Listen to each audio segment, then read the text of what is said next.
à l'âge de 15 ans. Aujourd'hui, j'ai 49 ans.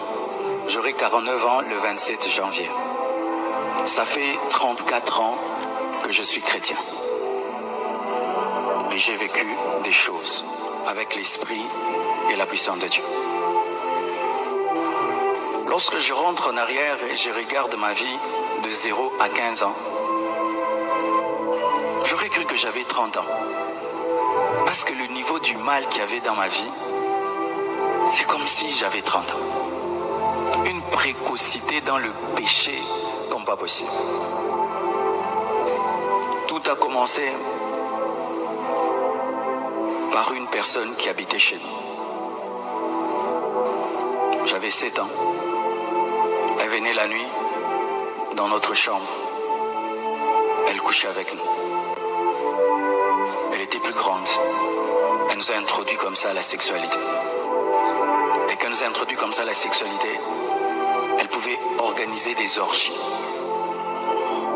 Des petits enfants. Elle se plaisait à voir des petits enfants s'accoupler. Et ça a ouvert la porte à des démons dans ma vie. Après, il y avait une personne adulte qui avait une collection de plus de 70 livres pornographiques. Des livres sans photo que j'ai lus entièrement. 77 livres, retenus tout ce qui était écrit dedans. Au point où j'étais devenu le conseiller des jeunes et des grands en matière de sexualité. Quand ils avaient des problèmes avec leurs copines, c'est moi qui venais voir. Et d'autres, je ne peux pas dire, car j'ai honte de certaines choses. Mes frères,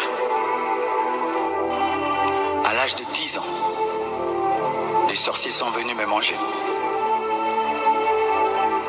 Elles ont traversé le mur. Elles sont entrées dans la chambre.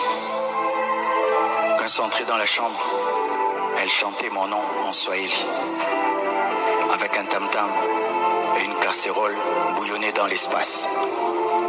J'ai vu mon esprit sortir de mon corps pour entrer dans la casserole.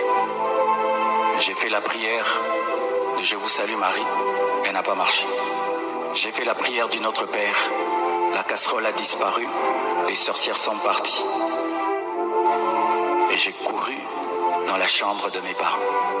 Je suis allé leur dire ce qui m'était arrivé. Ils n'avaient pas pris ça au sérieux. Ils m'ont demandé de rentrer dans ma chambre et de faire encore la prière si les sorcières revenaient. Et je leur ai dit, je n'irai pas. Je vais dormir ici. Alors j'étais un jeune très fier qui ne pouvait jamais dormir avec ses parents. Ils ont su que c'était sérieux, j'avais la chair de poule. On m'amènera auprès de 2 personnes de la famille qui étaient dans l'occulte. Elles vont me tatouer sur le front, les mains, les chevilles.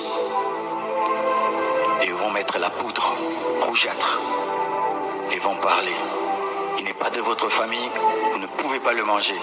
Il n'est pas de votre famille. Pendant qu'on me faisait ça, j'ai eu une vision. J'ai vu un homme blanc et la chef des sorcières qui me parlait. Ils m'ont dit, même si tu leur dis, nous allons t'avoir. Mais ces personnes qui m'avaient mis la poudre étaient trop fortes. Ils m'ont pas eu. Mais voici ce qui est arrivé. Dès qu'ils m'ont protégé comme ça, un esprit d'incrédulité entrait en moi. C'est comme s'il m'avait mis une pierre. Je ne supportais plus les choses de Dieu. Si tu veux m'amener à l'église, c'est comme si tu veux me brûler. Quand je vois un enfant de Dieu, j'ai envie de te taper. Quand tu me parles des choses pures, j'ai envie de te taper. J'étais attiré que par les choses mauvaises, mauvaises, mauvaises. J'haïssais Dieu. Je trouvais que les choses de Dieu, c'est la honte. Et j'ai grandi comme ça. Et comment Jésus est venu dans ma vie? J'ai évolué profondément. J'allais en profondeur. Au point où je ne supportais plus les gens de mon âge. Mes amis avaient 25 ans, 30 ans. J'avais 15 ans. Et on était à l'aise. Ma mère allait même dans mes habits, dans ma valise, enlever des photos. Des filles plus âgées. Si une fille à mon âge, je trouvais que c'était une gamine. On va causer quoi? On va parler de quoi? Et ma mère était dérangée par ça. Un jour, mon oncle, qui était mon modèle, il était riche, il était beau. Il avait tout ce qu'on peut désirer. Mais il était païen. Chaque fois je disais, je serai comme tonton Popé. Je serai comme tonton Popé. Il a l'argent, il a la richesse, il est beau, il s'habille bien, il s'amuse dans le monde. Un jour il vient chez nous, en train de chanter un cantique chrétien. Et il dit à mon père, grand frère, j'ai donné ma vie à Jésus. J'ai été déçu. Parce que lui, il était tellement riche qu'il invitait tous ses neveux chez lui chaque fois en vacances de Pâques. Et là-bas, il avait une piscine, une grande maison, des vélos. On utilisait son standing de vie pour avoir des copines. Et lui s'est converti. Quelle déception. Il organisera encore des vacances dans sa maison. Et je suis allé chez lui à la maison. Mais cette fois-ci, ce n'était plus comme avant. Il y avait des pasteurs dans toute la maison. Des serviteurs de Dieu partout. Tu vas à la cuisine, des pasteurs. Au salon, des pasteurs. Partout, des pasteurs. C'était parmi mes vacances les plus dégueulasses de ma vie. J'ai dit, ça c'est quoi? C'est devenu une église. Pas moyen de faire le péché. Et on nous prêchait. Ça ne passait pas.